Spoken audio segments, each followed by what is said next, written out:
কারণ 2026 সালে তো নবান্ন থেকে নেবিয়ে কালীঘাটে পাঠাতে হবে, দীর্ঘায়ু কামনা মতো করতে হবে, তো সময় আমরা আরটিআই করব।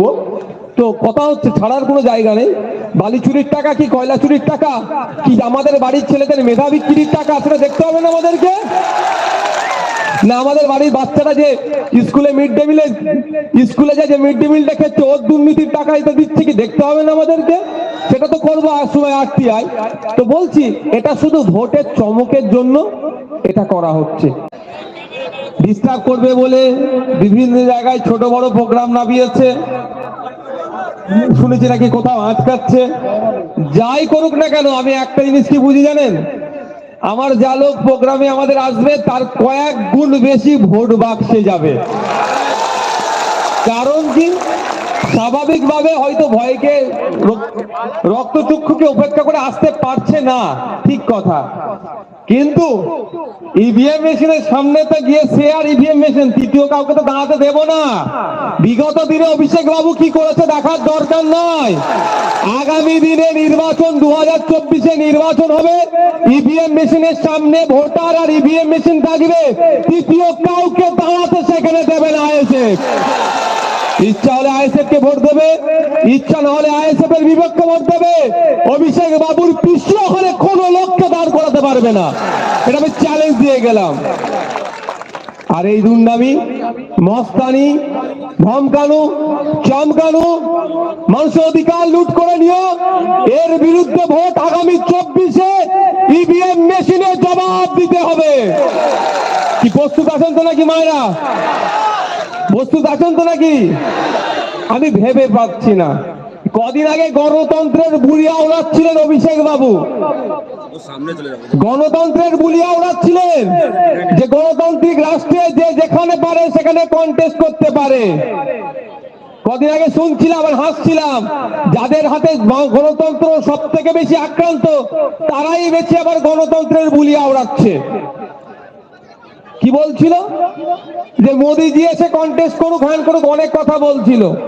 ব্যাপারটা হচ্ছে গতকাল থেকে যে ঘটনা ঘটছে অভিষেক বাবুর কি কানে যায়নি? তো তিনি তিনার দলের দামাল ছেলেগুলোকে কেন আটকাচ্ছেন না? তবে একটা কথা বলে রাখি, সে যারা এখানে চালানোর নেতা যারা ডিস্টার্ব করছেন, শাহজাহান শেখের মতো আপনারা বড় নেতা নয়, অনুব্রত বাবুর মতো কিন্তু আপনারা বড় নেতা নয়। আর ধরলে আমরা কিন্তু অভিষেক বাবুকে ধরবো না, যে আমার ভাইকে ডিস্টার্ব করেছে তাকেই কিন্তু আমরা ধরবো, এটা মাথায় থাকে জানো। জবাবটা আপনার কাছ থেকেই নেব। আমি ভেবে পাচ্ছি না, গণতন্ত্রের বুলিয়া ওড়াচ্ছে আর গণতন্ত্রকে হত্যার খেলায় এরা মেতে উঠেছে। গণতান্ত্রিক রাষ্ট্র, মানুষের অধিকার আছে, মানুষ যাকে চাইবে তাকে ভোট দেবে, যার মিটিং মিছিলে ইচ্ছা যাবে তার মিটিং মিছিলে যাবে, এইটাই তো গণতান্ত্রিক রাষ্ট্র, এইটা তো ডেমোক্রেসি। কিন্তু এই ডেমোক্রেসিতে আমরা কি দেখছি, নামে ডেমোক্রেসি দিয়ে রেখে দিয়েছে। পিসি ভাইপো ছাড়া আর কোথাও যাওয়া যাবে না, সময় এসেছে পিসি ভাইপোকে একসাথে কালীঘাটে পাঠাতে হবে, সময় এসেছে। সত্যি আমি অবাক হয়ে যাচ্ছি, আমরা স্বাধীন দেশে বসবাস করছি তো নাকি? স্বাধীন বাংলায় নাকি? তো না, পরাধীন দেশ পরাধীন বাংলায় আমরা বসবাস করছি। বিরোধী রাজনৈতিক দল করার জন্য কোন সময় পুলিশকে চাপ দিয়ে ধমকানো চমকানো হচ্ছে, কোন সময় গুন্ডা মস্তানকে দিয়ে মারধর করানো হচ্ছে, কোন সময় মিথ্যা কেস দেওয়া হচ্ছে, বিভিন্ন ভাবে ডিস্টার্ব করা হচ্ছে। তবে একটা কথা, আমার আগে মাস্টার সাহেব বললেন, ঐতিহাসিক বিপ্লবের কথা বললেন, আমি আপনাদের বলবো, আপনাদের মাধ্যমে তৃণমূলী বন্ধুদের বলবো, পৃথিবীর বিপ্লবের ইতিহাসগুলো দেখুন, ধমকে চমকে সেনা দিয়ে পুলিশ দিয়ে গুন্ডা দিয়ে বিপ্লবকে আটকানো যায়নি। ইন্ডিয়ান সেকুলার ফ্রন্ট সেই সমাজ ব্যবস্থার বিপ্লব আনতে চলেছে। দূষণ মুক্ত সমাজ ব্যবস্থা চাই, শোষণ মুক্ত সমাজ ব্যবস্থা চাই, এর বিপ্লব আনতে চলেছে। এই গুন্ডা মস্তান ধমকে চমকে আইএসএফ এর লড়াইকে আটকে রাখতে পারবে না। হয়তো কিছু সময়ের জন্য আমার কর্মীর হাত ভেঙেছে, মারধর করেছে, মিথ্যা কেস দিয়েছে, এই সাময়িক সময়ের জন্য। আমরা আমাদের লক্ষ্যে অবিচল, আমরা আমাদের লক্ষ্যে পৌঁছাবো। সমাজকে দুর্নীতি মুক্ত করব। বালিচোর, গলুচোর, কয়লা চোর, চাকরি চোর যারা আছে তাদের হাত থেকে সমাজকে মুক্তি দেব। চাই সে পিসি ভাইবো হতে পারে, ব্লকের নেতা হতে পারে, পাড়ার নেতা হতে পারে, যেই এই চোরের সাথে যুক্ত তাদের হাত থেকেই সমাজকে মুক্তি দেব।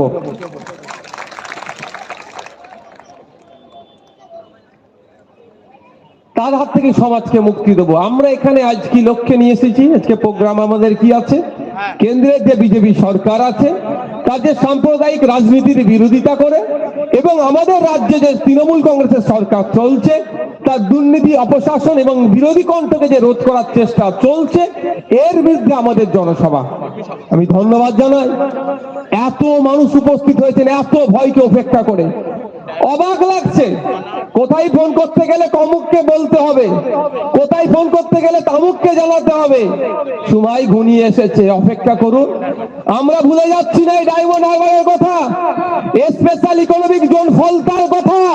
সেখানে এক তৃণমূলের বড় নেতা আছে, স্পেশাল ইকোনমিক জোনটাকে শেষ করে দিচ্ছে। আর মমতা ব্যানার্জি কালীঘাটে বড় বড় কথা বলছে, তার ভাই বাবার ডায়মন্ড হারবার মডেলের কথা বলছে। দুজনকেই ধরাবে একসাথে, কোন অংশে ছাড়া হবে না। ওখানকার মানুষের জীবন জীবিকা আজকে বিপন্ন। ওখানে নতুন কলকারখানা তো হওয়া তো দূরের কথা, ওখান থেকে কলকারখানা উঠে চলে যাচ্ছে, ফলে ক্ষতিগ্রস্ত কারা হচ্ছে? ওখানকার যারা ডে লেবার, দিন মজুরির যারা কাজ করত, তারা কাজ হারিয়ে হাহাকারে তাদের দিন কাটছে। আর মমতা ব্যানার্জি বা অভিষেক ব্যানার্জি বড় বড় গণতন্ত্রের বুলিয়া ওড়াচ্ছে। আমার তো মনে হয় যদি বলা হতো যে এই ভুল ফাও কথা বললে ট্যাক্স নেওয়া হবে, মমতা ব্যানার্জি আর অভিষেক ব্যানার্জি কথা বলাই ছেড়ে দিতেন। আমি দায়িত্ব নিয়ে বলছি, কথা বলাই ছেড়ে দিতেন। গত কয়েকদিন আগে দেখলাম ওনার গাড়ি অ্যাক্সিডেন্ট হয়ে যাচ্ছিল বলছে। আমি দীর্ঘায়ু কামনা করি, তেনার সুস্থতা কামনা করি, কারণ 2026 সালে তো নবান্ন থেকে নেবিয়ে কালীঘাটে পাঠাতে হবে। দীর্ঘায়ু কামনা মতো করতে হবে তো। আপনারা বলুন তো, আমরা তো সবাই কম বেশি গাড়ি চালাই, 200 স্পিড গাড়ি চালানোর মতো এখানে কোনো রোড আছে? হ্যাঁ, বলতে টয়োটা গাড়ির ড্যাশবোর্ড খুলে চলে এসেছে। আমার টয়োটার মতো অত দামি গাড়ি নয়, আমার মাহিন্দ্রার গাড়ি দেখুন তো, ড্যাশবোর্ড খুলে আসে না। তুমি বাবু বেল্ট পরুনি, মাথা যে ঠুকেছে। সেভ ড্রাইভ সেভ লাইফের স্লোগান তুলছিলেন, নো হেলমেট নো ফুয়েল বলে চিৎকার করছিলেন, যত আইন চাপিয়ে দিচ্ছেন, আর উনি নিজে সিট বেল্ট পরে ঘোরেন না। এই প্রশ্নটা বললেই বলবে কেন এ কথা বলছে, একজন অ্যাক্সিডেন্ট হয়েছে তাকে নিয়ে রাজনীতি করছো? আমি আপনাদের বলি, যদি সত্যিকারের অ্যাক্সিডেন্ট হয়ে থাকে আমি সেটাকে দুঃখ প্রকাশ করছি, সাথে সাথে তার সুস্থতা কামনা করছি। কিন্তু ওই বিষয়ে আমি একটা কথা উল্লেখ করব, 2021 নির্বাচনের আগে আমরা কি শুনেছিলাম? উনি নন্দীগ্রামে না কোথায় গিয়েছিলেন, ওনার পায়ে নাকি কে দরজা দিয়ে একটা চেপে দিয়েছিল, ওনার পায়ে কি হয়েছিল? চোট হয়েছিল। সত্যিকারের যদি একটা মুখ্যমন্ত্রীর দরজায় কে গাড়িতে কিন্তু চেপে দেয়, আজকে 2.5 বছর হতে চললো, এখনো পর্যন্ত তাকে ধরতে পারলো না কেন? কে ভাই সে লোকটা কে ছিল? তাহলে কি আমাদের পুলিশকে অপমান করছে না মুখ্যমন্ত্রী? ধরার দায়িত্ব কার? আমাদের পুলিশের। পুলিশকে অপমান করছে তো নাকি? পুলিশ তো আমাদের বাড়ির সদস্য, একজন আমাদের পরিবারের সদস্য, তারা আমাদের বাইরের নয় তো। আরে আপনার আমার ছেলে মেয়েরাই তো পুলিশে আছে, পুলিশকে মমতা ব্যানার্জি বকলে অপমান করাচ্ছে। অ্যাকচুয়ালি ওই ধরনের ঘটনা মনে হয় ঘটেই নেই, আমার মন বলছে, শুধু সিম্প্যাথি নেওয়ার জন্য এ করছে। তাই বলবো, এই ধরনের ভোট আসলে অনেক ঘটনা ঘটবে, ওতে ভাবলে হবে না। পুরো মনস্থির করে নিতে হবে। কৃষকদের বিরুদ্ধে যখন বিল পাস হচ্ছিল, এখানে ম্যাক্সিমাম তো কৃষক পরিবারের লোকজন, কৃষকদের বিরুদ্ধে বিজেপি সরকার যখন বিল পাস করছিল, অভিষেক বাবু তখন ভোট না দিয়ে কি করছিল, এর জবাবটা আগামী 2024-এর বিরুদ্ধে ভোট দিয়ে দেখাতে হবে। 15 লক্ষ 14 লক্ষ মানুষ ভোট দেয়, তার একটা জনপ্রতিনিধি তৈরি করে কিসের জন্য? ওখানে পাঠাবে পার্লামেন্টে, মানুষের বিপক্ষে কোনো বিল আসলে, জনগণের বিপক্ষে কোনো বিল আসলে, জনবিরোধী কোনো বিল আসলে তার বিরোধিতা করা, তার বিপক্ষে ভোটদান করা। তখন উনি কি করছিলেন? আপনাদেরকে সিএএ দেখিয়ে তো খুব ভয় দেখায়, ভোট নিয়ে নেয় অনেকের কাছ থেকে। যখন সিএ যখন হচ্ছিল অভিষেক বাবু তখন কোথায় ভোট দিয়েছিল একটু খোঁজ নিয়েছিলেন? অভিষেক বাবুকে বলতে বলবেন। আমি এই জায়গায় দাঁড়িয়ে বলে যাচ্ছি ডায়মন্ড হারবার থেকে, অভিষেক বাবু সিএ এর বিপক্ষে ভোট দিয়েছে কি দেয়নি এটা উনাকে জোর গলায় বলতে বলবেন। দেখবেন পিসি ভাইপো এই বিষয়ে মুখ খুলবে না, খোঁজ নিলে দেখা যাবে হয়তো সিএ এর পক্ষেই ভোট দিয়েছে।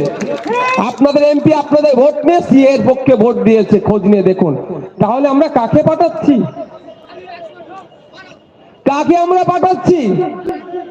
যেখানে ন্যাশনাল অ্যাভারেজ হচ্ছে 100 দিন উপস্থিতির মধ্যে 79 দিন, ন্যাশনাল অ্যাভারেজ হচ্ছে 79 দিন এমপিদের উপস্থিতি, সেখানে অভিষেক বাবু অর্থাৎ আপনাদের বর্তমান যিনি এমপি আছেন, বর্তমান কেন বললাম, আপনাদের দুয়া আশীর্বাদ ভোট নিয়ে উনাকে তো আমরা প্রাক্তন করব, ওই জন্য এখন বর্তমানটা বলে নিচ্ছি যে আপনাদের যিনি বর্তমান এমপি আছেন সেখানে মাত্র 14% তার উপস্থিতি। যেখানে ডিবেট করার জায়গা, যেখানে অভিযোগ জানানোর জায়গা, এই ডায়মন্ড হারবার বাসীর লোকসভা এলাকার সেই ফলতা থেকে শুরু করে, বিষ্ণুপুর থেকে শুরু করে, ডায়মন্ড হারবার থেকে শুরু করে, বজবাজ থেকে শুরু করে, মেটিয়াপুরুষ, যে যেখানকার এলাকার মানুষের চা পাওয়া অভাব অভিযোগের কথা কি করবে? পার্লামেন্টে গিয়ে বলবে। এই বলার উপস্থিতিতেও মাত্র 14% আপনাদের এলাকার বর্তমান এমপির উপস্থিতি। মানে উনি তো যেতে চাইছেন না। যেখানে ন্যাশনাল অ্যাভারেজ হচ্ছে 79% অর্থাৎ 79%, সেখানে মাত্র 14% এই অভিষেক বাবুর উপস্থিতি। তাহলে অভিষেক বাবু তো যেতে চাইছে না, তাহলে আবার পাঠাবার কি দরকার আছে তৃতীয়বারের জন্য? উনাকে বলুন, উনি অনেক গিয়েছেন, দিল্লি যেতে আসতে অসুবিধা হচ্ছে, আপনি কালীঘাটেই থাকুন, এর বাইরে আপনাকে বার হতে আর হবে না। হবে তো নাকি মায়েরা? না, 500 টাকা দিয়ে ভুলিয়ে দিয়েছে বলে মায়েরা 500 টাকা দিয়ে ভুলিয়ে দিলে হবে নাকি? আবার নতুন একটা খেলা বার করেছে, 1000 টাকা করে দিচ্ছে অভিষেক বাবু। ওই 9 বছর পরে ওনার মনে পড়লো, 9.5 বছর পরে মনে পড়েছে। ওই 9.5 বছর পরে আইএসএফ এমন খেলা দিয়েছে, এখন মনে পড়ছে। এটা যদি সরকারের পক্ষ থেকে অভিষেক বাবু দেওয়ার ব্যবস্থা করতো, আমি সিরিয়াস বলছি, এই জায়গায় দাঁড়িয়ে অভিষেক বাবুকে আমি ধন্যবাদ জানাতাম। যদি এটা সরকারের পক্ষ থেকে দেওয়া হতো, সরকারের পক্ষ থেকে দেওয়া হলে কি লাভ হতো? এটা কন্টিনিউ চলতো, এটা বন্ধ হতো না। এটা অভিষেক বাবু নিজের কাছ থেকে দিচ্ছেন, বা কিভাবে দিচ্ছেন পরে জানা যাবে, আরটিআই করলেই পাওয়া যাবে, সময় আমরা আরটিআই করব। তো কথা হচ্ছে ছাড়ার কোনো জায়গা নেই। বালি চুরির টাকা কি কয়লা চুরির টাকা কি আমাদের বাড়ির ছেলেদের মেধা বিক্রির টাকা, সেটা দেখতে হবে না আমাদেরকে? না আমাদের বাড়ির বাচ্চারা যে স্কুলে মিড ডে মিলে স্কুলে যায়, যে মিড ডে মিলটা খেচ্ছে, ওর দুর্নীতির টাকা এটা দিচ্ছে কি দেখতে হবে না আমাদেরকে? সেটা তো করবো আর সময় আরটিআই। তো বলছি, এটা শুধু ভোটের চমকের জন্য এটা করা হচ্ছে, ভোটের জন্য তড়িঘড়ি দিচ্ছে। ভোট মিটলো আর না মিটলো দেখার দরকার নেই, উনি জিতলেন কি হারলেন দেখার দরকার নেই, ভাব ভুলে যাবেন। আপনাদের বলবো, যা দিচ্ছে কিন্তু ছাড়া যাবে না, ছাড়া যাবে না। ও আপনার টাকা আপনাকে ফিরিয়ে দিচ্ছে, তো মাথায় রাখবেন, কিছুই ছাড়া যাবে না। ভোটের আগের রাত্রে 1000 টাকা দেয়, বিরিয়ানির প্যাকেট দেয়, 2000 টাকা, অনেক টাকা দেয়, কিছু ছাড়বেন না, সব নিয়ে নেবেন, যা আছে দে। কিনা সকালবেলা গিয়ে কোথায় ভোটটা দেবে? আইএসএফ এর পক্ষে দেবে, ওদের বিপক্ষে দেবে, মাথায় থাকে যেন আপনাদের।